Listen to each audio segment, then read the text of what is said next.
سەبارەت بەم بابەتە قسە دەکەم بە تایبەتی کە کۆبوونەوەی وەزیرانی بەرگری هاوپەیمانەتی ناتۆ لە بڕۆکسل گرنگە بڕیار لەسەر ئۆکرانیا ناردنی هێزی زیاتر بۆ ئۆکرانیا و شەڕی نێوان ئۆکرانیا و رووسیا دەدەن بڕیارە سبەی لەبارەی کێشەکانی فەڵەستین و ئیسرائیل شۆ قسە بکەن.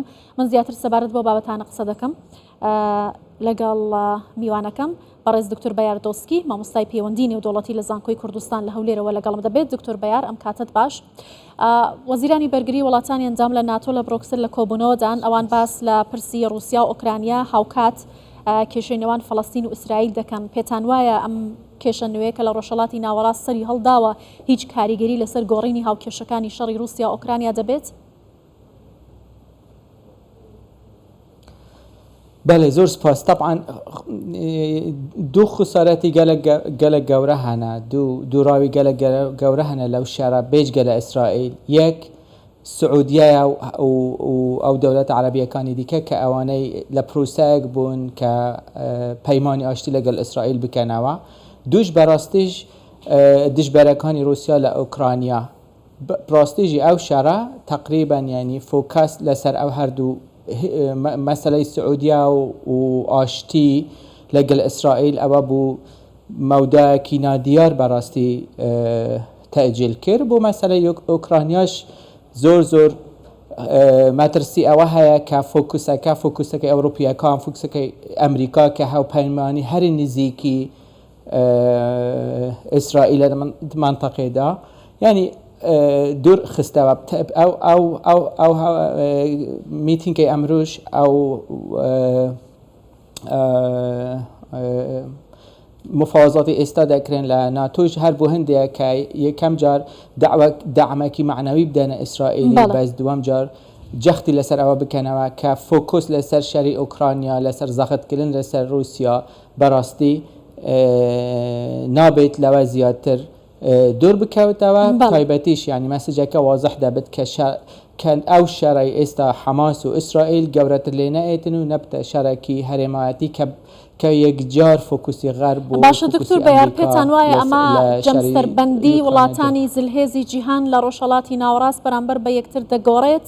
ئەو جەمسەربەندی لە دوای شەڕی رووسیا و ئۆکرانیادا گۆڕانکاری بەسەرداهات لەگەڵ کێشەکانی فەڵەستین و ئیسرائیل چی لێتێت؟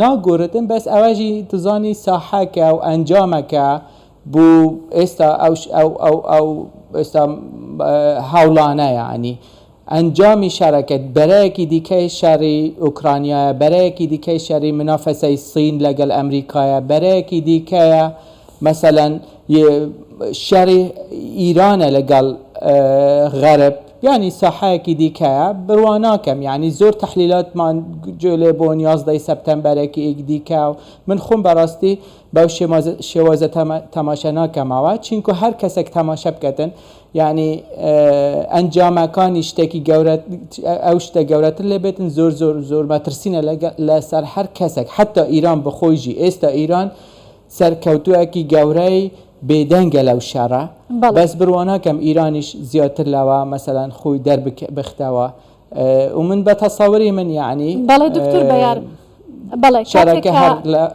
شەڕی رووسیا ئۆکرانیا دەستی پێکرد دەگوترا کامە شکستی سیاسەتەکانی ئیدارەی بایدن بۆ بە تایبەتی سیاسەتەکانی ئەمریکا کە ئەم شەڕە دەستی پێکرد. ئێستاش لە لێدوانی بەرامبەر بەم جەنگی نێوان رووسیا و جەنگی نێوان ئیسرائیل و فەڵەستین پوتین دەڵێ ئەوەی کە لە فەڵەستین و لە غەزە ڕوودەدا شکستی سیاسەتەکانی واشنگتۆنە لە ڕۆژهەڵاتی ناوەڕاست. وایە؟ پراستی ینی ئەمریکا دەوڵەتێکی زۆر گەورە و ئەمریکاژی سیاسەتی خود داناڕێژتن وەکو جەمعیەکی خەیری لێرە و لەوێ. ئەمریکا مەساڵحی خۆی هەیە و ئەمریکا ئەولەویاتی خۆی هەیە. مەساڵحی ئەمریکا پشتی 2009 زۆرتر کەوتە لای ڕۆژهەڵاتی دوور زۆرتر کەوتە سەر حدودی ئەوروپا ینی ڕۆژهەڵاتی ناوەڕاست جێگایەک نەبوو مەسەلەن بۆ ئەمریکا وەکو پێشی 20 ساڵ گرنگ ببێتەوە. ئەو یەک دوو بەڕاستیژی ئەگەر پوتین مەسەلەن من خۆم ینی پوتین یەک لەوانەیە لەگەڵ دەوڵەتەکە لە چەند دەوڵەتی دیکەی هەرێمایەتی کە دوڕوایەتیەکی زۆر گەورە لەو مەسەلە دەردەخن. ئەگەر ئەوە دەکەت رووسیا دەوڵەتەکە عەزوی مەجلس ئەمنە بۆچی ئەو مەسەلە نابەتە مەجلس ئەمن و بۆچی فعلا دیفاعی لە فەڵەستینیەکان ئەوانە دیکە لەوێن دەرناکەنەوە.